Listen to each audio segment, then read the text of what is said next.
call me Mystic Mac because I predict these things. Ismail Naurdiev takes on the Iron Turtle Junyong Park this Saturday at UFC Fight Night Baku, Azerbaijan. And this is a good fight. You know, both of these guys are very well-rounded, can push a high pace, they can strike, they can grapple, so I'm looking forward to this one. I think this will be a fun fight. Ismail Naurdiev, he's 28 years old, 5'10", with a 74-inch reach, and he's 24-7 in his career. He's a well-rounded, you know, athlete with a wrestling first style, has effective submission, solid striking. We saw him show really good striking, grappling, mixing it up very well in his last fight against Bruno Silva. So powerful striker who goes all levels with his strikes, good leg and body kicks, mixes in takedowns with his striking to kind of keep guys guessing. Started wrestling at a young age in Austria after he immigrated from Chechnya during the second Chechen Civil War, I think it was. I think it was by age 9 where he did that, but has very fast takedown entries, 2 submission losses though. So good wrestling, but can be caught while on the ground. He has great cardio, can push a very high pace, grinding on his opponents, striking, mixing in the wrestling. In terms of toughness and chin, like, he's a tough guy. He's got a lot of losses though. 7 losses, been KO'd, leg kick TKO on his record. Just been kind of 50-50 in his career, and honestly, as of late, like, he looked good against Bruno Silva, but that's Bruno Silva. You know, Bruno Silva hasn't looked good since... When was the last time Bruno Silva won a fight? Brad Tavares in April of 2023. His last win before that was Jordan Wright, December of 2011. So he's on a 5-fight losing streak. I don't really rate a win over Bruno Silva. He didn't look like he wanted to be in there. Hasn't looked like he's wanted to be in there since like 2020. Before that, beat a guy who was 14-8, Tahar Hodby, by guillotine choke.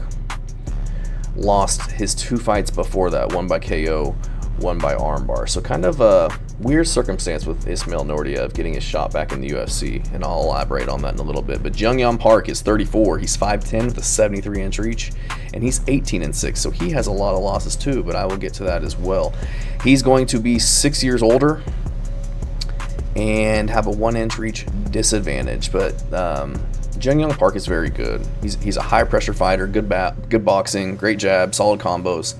Throws leg kicks, but not a lot of power behind him. He just kind of places them to get you thinking about it. But he stays right in your grill. You know, he's in your face the entire fight, heads you off, takes angles, and kind of just cuts you off, doesn't follow you around the octagon. Keeps his opponents on the back foot, which can be exhausting, causes them to kind of wear down. We saw that in the Andre Muniz fight.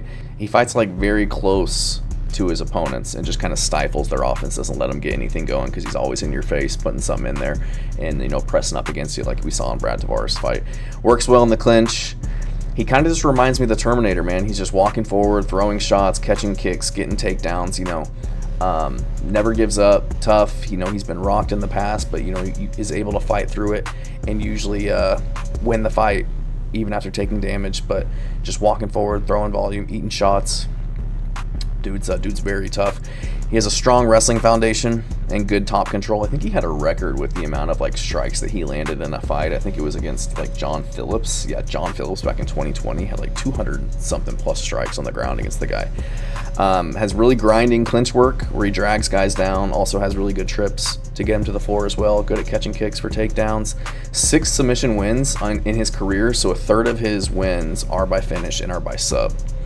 And he was taken down by Andre Muniz in that fight, kind of controlled, but he was able to stay safe, get the reversal, and land a lot of ground and pound to win rounds in that fight. And I think he won that fight. He won rounds 1 and 3 pretty clearly, in my opinion, but ended up losing a split decision. So you throw that fight out, and he's on a 6-fight winning streak heading into this one. But unfortunately, he's just on a 1-fight winning streak over Brad Tavares, again by split decision, which I think he won pretty convincingly. So really good fighter. You know, he's fought a lot of really good guys.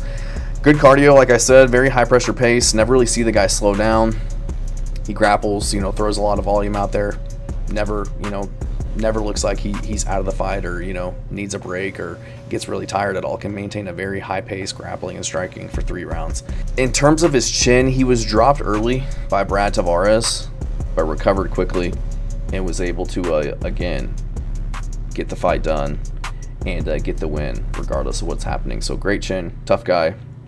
High fight IQ, mixing things up, and taking to the fight where he thinks he has the advantage. Just kind of takes what opponents give to him while pushing a high pace, and good at kind of flowing and just maintaining control while he's in the fight. So I'm going to go with Junyong Park in this one. You know, he's only lost to really good guys. He lost to Shavkat Rakhmonov back in the day, lost to Gregory Rodriguez and Anthony Hernandez. Like, these are top level guys, top 5, top 10 in their respective divisions. And again, I mean, he lost to Andre Muniz, but he didn't lose that fight. That was a robbery. So I don't really count that one, to be honest. So I'm just not convinced yet by Ismail Naurdiev. You know, he looked good against Silva, but again, who's not looking good against Silva? And if you are somebody, I think you get Silva out of there. I think Junyong Park gets Bruno Silva out of there early and easily. He's just looked defeated in his last few fights, and the fact that he took him to 3 rounds, considering how he's looked as of late, I don't know. Like I said, I think Park gets him out of there. And he was cut from the UFC, and then he went 4-3 on the regional scene, and then gets the call back. Like, he had lost 2 fights in a row, gets 1 win over a guy who's 14-8, who's now 16-9. And for some reason gets the call up to fight Bruno Silva. So I think he was just kind of brought in to fill in these Middle East cards, these European cards, honestly. And I know he can be finished on the feet and on the ground, and I just think Junyong Park's going to be too much for him. I trust his style, his pressure, and just his overall skill set to overwhelm somebody like Ismail Naurdiev, who is just too inconsistent for me. You can't go 4-3 on the regional scene, come into the UFC off of a 1-fight winning streak, beat Bruno Silva, and expect me to believe that you're going to be able to hang in there with the Iron Turtle. I just think he's too good. He's too tough. If Naurdiev is a little bit better than him everywhere technically, I think Park's got that grit. I think he's got that dog in him, that toughness, and that cardio to really push through anything that Naurdiev's going to be able to bring his way. Naurdiev's good. He's good in space when, you know, he can kind of make it look pretty and dictate where the fight takes place, but Park's not going to do that. He's going to be in his grill, putting a lot of pressure on him. He's got a lot of experience, much more experience than Naurdiev as of late. And Park's looked really good in the UFC. He's only losing a really good competition.